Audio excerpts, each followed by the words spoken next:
تو بدعت تو آپ کیا کس کیا آپ بچ ہی نہیں سکتے، آپ خود سراپا بدعت۔ آپ کہاں تھے 2 سال میں؟ آپ تو نئی چیز ہے، آپ کو پیدا ہوئے 35 سال ہوئے، ان کو 22 سال ہوئے، مجھے 57 سال ہوئے، میں بھی بدعت، سارے بدعت، اس وقت جتنے بھی زندہ ہیں سب کے سب جگہ ان مانو کر کے اگر اس کا معنی نئی چیز نہیں ہے، یہ سارے بدعت ہوئے۔ یہ پنکھے بدعت نہیں، یہ بتیاں بدعت نہیں، کہاں تھی سب؟ یہ آپ اسپیکر پر مجھے سن رہے ہیں، یہ بدعت ہے۔ اردو زبان کی بھی کوئی میری تحقیق نہیں کہ سرکار کے دور میں بولی جاتی یا کسی صحابی نے اردو بولی تھی۔ یہ نینتر کی مسجدیں، نینتر کی چھتیں، یہ ماربل بچھا ہوا آپ کے فرش پر، آئل پینٹ کیا ہوا ہے، وہ ثابت کر دے کہ دور رسالت میں مسجد اس طرح بنتی تھی جیسے آج بنتی ہے۔ کوئی گنبد ثابت کر دے مسجد کا کہ پہلے گنبد بنتا تھا اور یہ طاق نما محراب مسجد میں بنتے تھے، منارے بنتے تھے مسجد کے، ثابت کر کبھی بھی نہیں ثابت کرے گا کہ بنتے نہیں تھے۔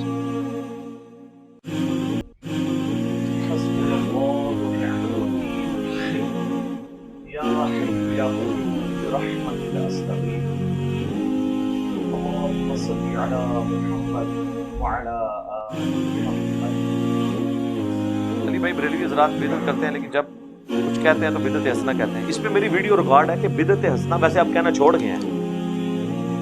ان کے پاس معنی پتا کیا تھا کہ یار کام تو نیکی کا کر رہے ہیں نا، آپ کو کیا مسئلہ ہے؟ ہم کہتے تھے نا یار یہ قبر پہ اذان کیوں دیتے ہو؟ کہتے ہیں یہ اذان دینا گناہ کا کام ہے۔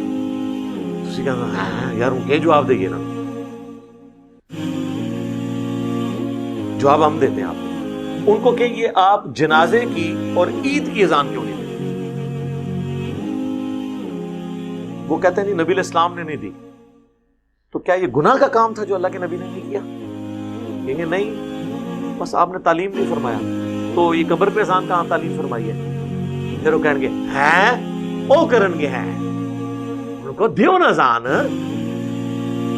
اور تو ساڑھے لی ڈیفینیشن مان لی ہے سر، حضور نے منع فرما دیا۔ صحیح مسلم میں حدیث ہے 2005 نمبر، اور یہ حدیث کے راوی ہیں امام جعفر، اور انہوں نے روایت کی ہے امام باقر سے، اور امام باقر نے روایت کیا ہے جابر بن عبداللہ سے کہ نبی علیہ السلام جب کبھی بھی جمعے یا عید یا کسی اور موقع پر تقریر کرتے تو آپ کی آنکھیں سرخ ہو جاتی، آواز بلند ہو جاتی، جیسے کوئی جرنیل اپنی فوج کو تیار کر رہا ہوں، اور آپ فرماتے ہیں کہ میں اور قیامت اس طرح ساتھ بھیجیں گے جیسے یہ 2 انگلیاں، اور پھر آپ کہتے ہیں اما بعد فإن خیر الحدیث کتاب اللہ وخیر الہدی ہدی محمد صلی اللہ علیہ وآلہ وسلم وشر الامور محدثاتها وکل محدثۃ بدعہ وکل بدعۃ ضلالہ وکل ضلالۃ فی النار۔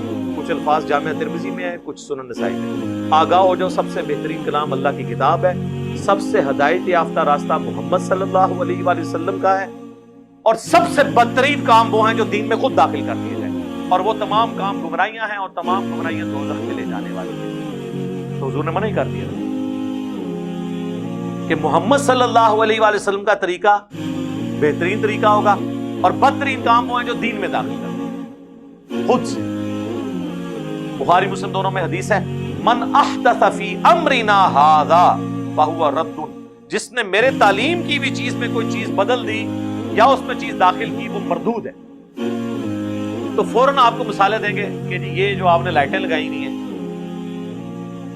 ان لائٹوں کا دین سے کیا تعلق ہے میرے بھائی؟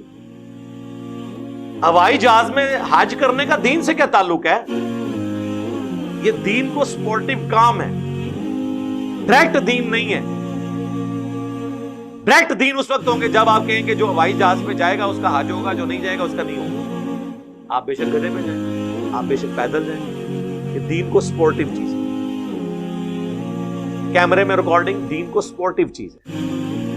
نماز پڑھتے ہوئے کوئی کہتا ہے اوپر اس قالین کے اور سامنے اس اے سی شریف کے، کہتا ہے، اور نیچے سیلنگ شریف کے، اور منہ طرف خانہ کعبہ شریف کے، یہ کو کہتا ہے۔ تو یہ دین نہیں ہے، دین کو سپورٹیو چیز ہے۔ تو حضور نے ان چیزوں سے تو منع نہیں کرنا تھا نا۔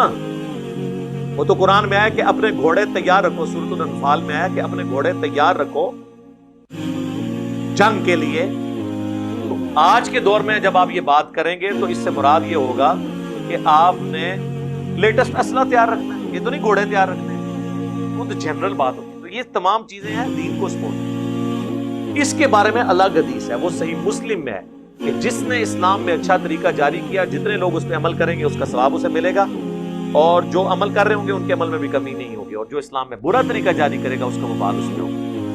اور انہوں نے وہ الفاظ ہیں سنتن حسنتن، بدعت حسنہ نہیں ہے، سنت حسنہ ہے۔ اور وہ حدیث پوری بیان کریں تو آپ کا مسئلہ بھی حل ہو جائے گا۔ پوری حدیث یوں ہے کہ نبی الاسلام نے کچھ نیو مسلم آئے جن کے چہرے پر بھی غربت کے آثار تھے، نبی الاسلام نے مسجد میں ممبر لگوا کے خطبہ دیا، آپ نے پھر قرآن پاک کی مختلف آیات تلاوت کی جن میں صدقہ اور خیرات کی ترغیب دلائی گئی۔ اینڈ پہ آپ نے کہا کہ اللہ کی راہ میں صدقہ کرو۔ ایک انصاری اپنے گھر گئے اور وہ اپنے گھر سے کافی سارا سامان ایک تھیلے میں اکٹھا کر کے، اور صحابہ کرام کہتے ہیں کہ وہ بڑی مشکل سے اس کو اٹھا کے لایا، گھسٹتا ہوا لا کے مسجد کے سین میں رکھا، تو حضور علیہ السلام کا چہرہ مبارک اس طرح چمک اٹھا جس طرح کے سورج اور سونا، کیونکہ اس کی وجہ سے باقیوں کو بھی جیب ڈھیلی کرنے کی ترغیب ملی۔ پھر ایک اٹھا، دوسرا اٹھا، لا کے مسجد میں ڈھیر لا گیا، حضور خوش ہو گئے۔ تو آپ نے فرمایا جس نے اسلام میں اچھا طریقہ جاری کیا، یعنی اچھا طریقہ کس نے؟ اس انصاری صحابی نے جو بارش کا پہلا قطرہ بنا۔ یہ آدھی حدیث لے کے اچھا طریقہ اور اسے پکڑ کے جو ہے وہ اپنے 12 ربیع الاول کے جلوس، کوئی اپنے 10 محرم کے جلوس، کوئی اپنے 1 محرم کے جلوس حلال کرنے شروع کر دیتے ہیں۔ خدا کے لیے یہ طریقے کی بات۔ پھر کوئی جو ہے وہ حضرت عثمان کی مثال دیں گے، جی صحیح بخاری میں حضرت عثمان نے جمعے کی دوسری اذان شروع کروائی، سر کدھر نہیں لکھا، بخاری شریف کھول کے پڑھو۔ وہ دوسری اذان ان ایڈیشن ٹو 1 نہیں تھی، وہ 1 کے پیرلل 1 تھی، جیسے مکبرین ہوتے ہیں۔ وہ الفاظ ہیں بخاری میں کہ حضرت عثمان غنی رضی اللہ تعالیٰ عنہ نے مدینے کے بازار میں ایک اذان شروع کروائی، کیونکہ بازار تک آواز نہیں جاتی تھی۔ مسجد میں 2 اذانیں نہیں حضرت عثمان نے شروع کروائی، جس طرح ہمارے بریلوی اور دیوبندی کرتے ہیں اور مثال دیتے ہیں حضرت عثمان کی۔ حضرت عثمان نے مسجد نبی میں 2 اذانیں نہیں تھی، ایک ہی اذان تھی، جس طرح اہل حدیث دیتے ہیں۔ یار بخاری شریف آپ خود تو پڑھ کے دیکھیں۔ میرے ابا جی جب وہ نئے نئے اس طرف آ رہے تھے نا، ظاہر ہے وہ تو کٹر بریلوی رہے، کوئی میلاد کی محفل نہیں ہوتی تھی جس میں وہ معنی خصوصی نہ ہو۔ تو ایک دفعہ جمعے کی دوسری اذان کی بات ہوئی، میں نے بریلویوں کی بخاری اٹھا کے ان کے سامنے رکھی، میں نے کہا یہ ذرا پڑھے نا، حضرت عثمان نے یہ جو دوسری اذان ہے یہ تو شروع کروائی تھی بازار میں، جس کا ایکویلنٹ آج کے دور میں سپیکر ہے، کہ بازار تک آواز جا رہی ہے، یا جس سے زیادہ شوق ہے بازار میں اذان دے، مسجد میں 2 اذانیں کس بات کی؟